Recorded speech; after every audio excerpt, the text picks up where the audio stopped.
My name is Joshua River, and I'm taking Physics 1, 2211, and this is my Lab 3, where we will be determining the mass of a black hole by analyzing the motion of a star orbiting said black hole. Begin with an introduction, followed by the discussion of the formulas necessary for this computation. Next, we'll be discussing the computational models and the code that was produced.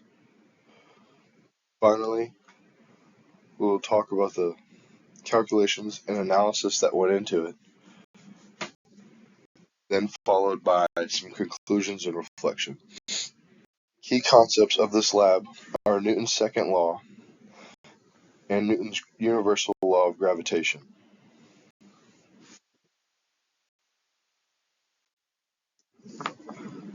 Newton's second law formula and Newton's universal law of gravitation are shown below. Newton's second law says that the derivative of the momentum, otherwise known as the change of momentum over change in time, is equal to the force in the perpendicular direction plus the net force in the parallel direction of the object's motion. Newton's universal law of gravitation is used when two objects of extremely large mass that are a large difference of distance away from each other are interacting with one another.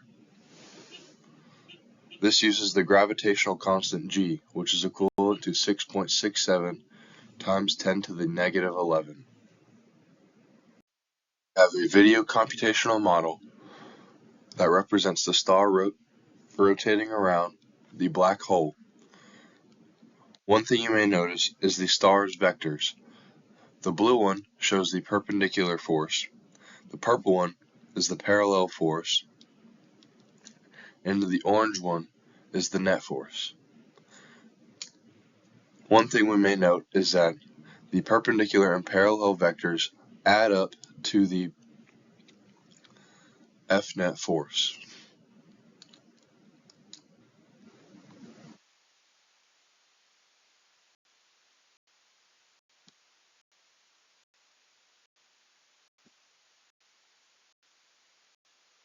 Left, we can see the initial code where I put in my initial values in order to find the change in momentum and the change in time.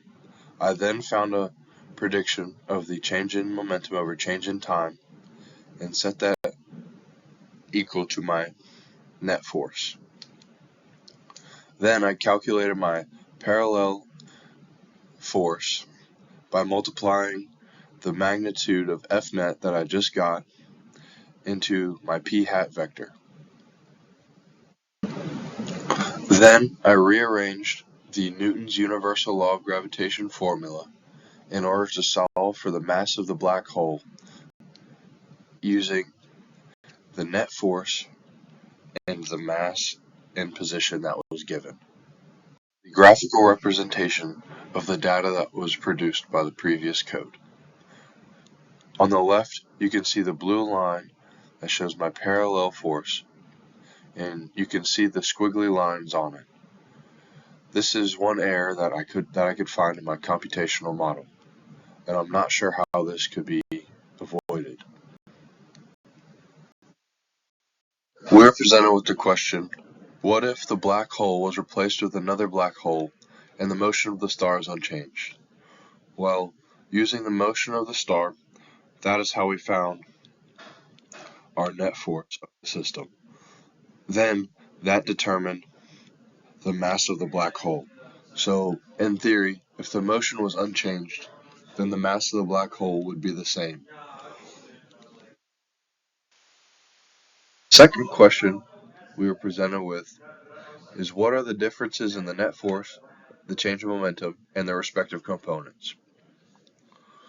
Earlier in this presentation, we discussed the formula under Newton's second law that stated the sum of the components was equal to the net force, which was also equal to the change of momentum over time.